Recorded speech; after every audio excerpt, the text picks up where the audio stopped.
Vous écoutez les podcasts de Wati.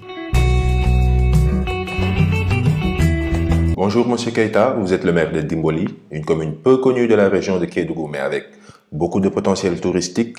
Quels sont les leviers mis en place pour permettre à Dimboli de prospérer grâce aux activités touristiques? Les leviers, d'abord, nous avons commencé par ce qu'on appelle la sensibilisation. Sensibiliser la population pour les enjeux touristiques au niveau de notre commune.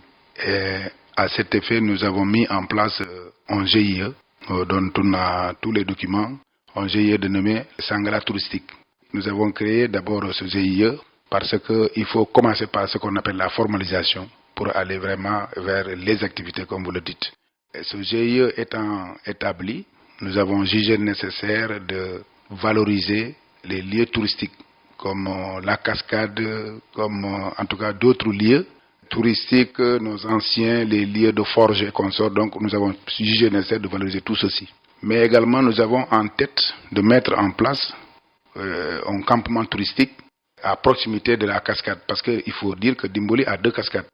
C'est vrai, elles ne sont pas encore totalement connues par l'opinion nationale et internationale, mais on sait qu'aujourd'hui, quand on découvrira la cascade de Dimboli, elle va vraiment émerveiller les gens. C'est l'une des meilleures cascades de la région de Kédougou. C'est Dindefelo qui est connu, mais sur le plan beauté et consort, vous pouvez en témoigner que la cascade de Dimboli vraiment regorge ses potentialités.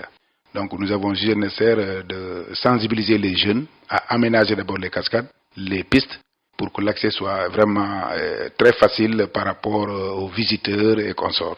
Et le GIE là, donc, jouera pleinement ce rôle-là pour valoriser vraiment ces cascades-là. Monsieur le maire, on parle beaucoup de la diversité culturelle à Kédougou. On peut le voir ici à Dimboli. Comment la commune promeut-elle cette diversité culturelle-là? Kédougou est une zone potentiellement riche en culture, diversité culturelle. Donc, la commune de Dimboli a ces diversités culturelles. Il y a des Djalonké, il y a des Peuls qui ont leur diversité culturelle. Donc, il faut aussi accompagner ces acteurs culturels-là. C'est voilà pourquoi la commune de Dimboli avait construit un foyer des jeunes qu'on appelle le foyer des jeunes et de la citoyenneté, n'est-ce pas? Donc c'est pour permettre aux jeunes de se réunir, de se concerter, mais également de se produire, parce que c'est un lieu aussi qui permettra aux jeunes de valoriser leur talent. Donc tous ces qui là sont mis en place aujourd'hui pour relancer ce qu'on appelle l'économie à travers le tourisme au niveau de la commune. Ce qui nous reste maintenant, c'est de former les guides touristiques. Donc la dernière fois, nous avons eu à discuter avec leurs camarades de Dindefelo pour venir leur apporter l'expérience, vraiment un renforcement de capacité par rapport à ça. Et c'est ce que nous comptons mener à partir du mois de janvier pour capaciter ces jeunes-là aussi par rapport à l'accueil et à l'orientation des touristes qui viendront au niveau de la commune de Dimboli.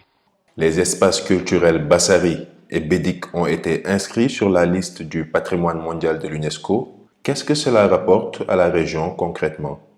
Pour l'instant, je veux dire que potentiellement les acteurs n'ont pas encore ce qu'ils attendent de ce classement de ce pays comme patrimoine mondial de l'UNESCO.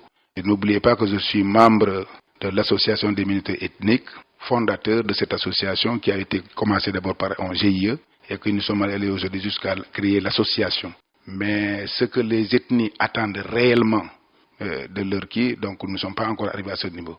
Et c'est le lieu de remercier son Excellence, Monsieur le Président de la République, quand ils sont venus, de créer le village communautaire de Bandafassi, à l'intention de toutes ces ethnies qui ont pratiquement les mêmes diversités culturelles. Quand on dit Pays Bassari aujourd'hui, on s'adresse principalement à 4 ou 5 ethnies, comme vous le savez. C'est les Bassari, c'est les Djalonké, c'est les Konyagi, c'est les Bodik. Donc pratiquement c'est les 4 ethnies qui sont aujourd'hui des minorités ethniques. Mais pour l'instant, très sincèrement, avec peut-être l'érection de Kédougou comme région et avec la politique du président de la République pour construire peut-être un aérodrome au niveau de Kédougou, ça va faciliter aujourd'hui l'accès des touristes par rapport à cette localité. Donc nous attendons beaucoup du tourisme pour relancer aujourd'hui les activités culturelles de ces ethnies-là et peut-être pour maintenant commencer à avoir des retombées vraiment de leurs produits. Dans la région de Kédougou, il y a les chutes de Dindefelo, le site Iwol, il y a le pays Bassari et tant d'autres merveilles à voir. Est-ce que les collectivités locales ou l'État ont des stratégies pour mieux valoriser le potentiel du tourisme dans la région de Kédougou? Les stratégies sont multiples, comme je l'ai dit. Il y a la création des GIE, il y a la création des associations. Les gens se regroupent aujourd'hui parce que nous avons jugé nécessaire que c'est dans l'unité, dans l'union qu'on peut faire la force. C'est la raison pour laquelle nous avons tenté d'abord de mettre en place l'association des minorités ethniques. Mais dans certaines communes aussi de la région de Kédougou, il y a beaucoup d'acteurs culturels qui ne sont pas seulement ces ethnies minoritaires et qui ont mis en place des GIE, qui ont mis en place des groupements vraiment qui sont là pour défendre la culture de la localité. Donc tout ça, c'est des stratégies que nous sommes en train de qui, et à chaque fois, il y a des assemblées qui se réunissent, qui discutent aujourd'hui dans le cadre des voix et moyens pour relancer ou développer vraiment, valoriser et préserver surtout aussi ces cultures-là. Donc beaucoup de choses sont en train actuellement d'émerger, comme je vous l'ai dit. Je sais que les acteurs culturels pourront vraiment approfondir leurs réflexions pour voir dans quel sens il faut booster aujourd'hui le tourisme dans la région de Kédougou. Et quand on dit booster le tourisme dans la région de Kédougou, je sais que forcément il y aura des retombées pour les populations au niveau de la région de Kédougou. En dehors de la mise en place des GIE, de la sensibilisation des jeunes, de la valorisation des cascades, d'autres lieux, d'autres sites touristiques, donc nous avons aussi pensé, parce qu'avec aujourd'hui notre environnement qui regorge des animaux très importants pour le tourisme aussi, donc de construire des campements au niveau de nos localités, des campements de chasse. Comme vous pouvez l'imaginer, aujourd'hui il y a un campement de chasse, Dimboli Safari Club, dans ma commune de Dimboli, et qui rapporte aujourd'hui franchement quelque chose pour la jeunesse. Parce que ces chasseurs, quand ils viennent au niveau de la saison, ils recrutent les chasseurs, les pisteurs au niveau de la localité. Aujourd'hui, cela est en train de booster un peu l'économie pour la commune de Dimboli. Donc, ce que je voulais dire, et c'est le moment aussi de remercier vraiment l'amodiataire au niveau de la commune, en la personne de M. Yves Malaré, vraiment qui est en train de faire beaucoup d'efforts pour retenir les jeunes, mais aussi pour accompagner les jeunes dans leur activité. Est-ce que le secteur du tourisme crée beaucoup plus d'emplois dans la région? Je ne dirais pas pour l'instant oui, parce que le tourisme n'est pas encore développé dans la région.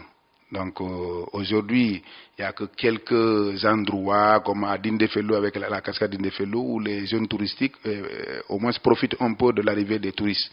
Mais ce n'est pas encore huilé. Mais nous osons espérer, comme je l'ai dit, la route maintenant Kédougou-Dakar qui est aujourd'hui bitumée, il y a aussi ce programme de construction de l'aérodrome de Kédougou. Donc si l'accès est facile, je pense que vraiment les acteurs en tout cas pourront bénéficier les retombées du tourisme, et aussi quand on mettra tout en place par rapport à la valorisation de ces sites touristiques, donc les gens viendront découvrir la localité et là nous aurons des retombées. Vous pensez donc que des actions de ce genre peuvent contrer l'exode rural ou l'immigration? Évidemment, aujourd'hui quand les gens pensent à aller à Dakar, quand ils pensent à aller à l'extérieur, c'est parce qu'ils n'ont pas de revenus chez eux. Mais s'ils trouvent l'emploi sur place, je pense que quelles que soient les conditions, ils vont rester. Et quand on parle d'exode aujourd'hui, on parle généralement des jeunes. Et ces jeunes-là, s'ils sont occupés, ils ont des activités à mener au niveau de leur localité, je ne pense pas qu'ils puissent vraiment penser à aller à l'immigration. Parce que l'immigration clandestine aujourd'hui, c'est un suicide. Même quand on a ces papiers légaux, moi je conseille à nos jeunes de rester en Afrique que d'aller en Europe. Parce que les conditions en Europe aussi ne sont pas réunies, ne sont pas faciles. Et ces changements climatiques, avant de s'adapter, mais on perd facilement 10 ans sans se retrouver. Mais quand on est ce soir là où on est né avec un peu de moins, les jeunes là ne songeront jamais vraiment à quitter leur localité pour aller ailleurs. Je pense que là, c'est surtout dans ce sens-là qu'il faut accompagner la jeunesse pour leur permettre de rester chez eux et de développer leur localité. Parce que nous avons des potentialités. Nous avons de la pluie, nous avons de la terre, nous avons des... En tout cas, le paysage, un paysage vraiment très beau à visiter. Donc, si les jeunes trouvent quelque chose aujourd'hui, je ne pense pas qu'ils penseraient aujourd'hui à s'aventurer d'aller à l'immigration.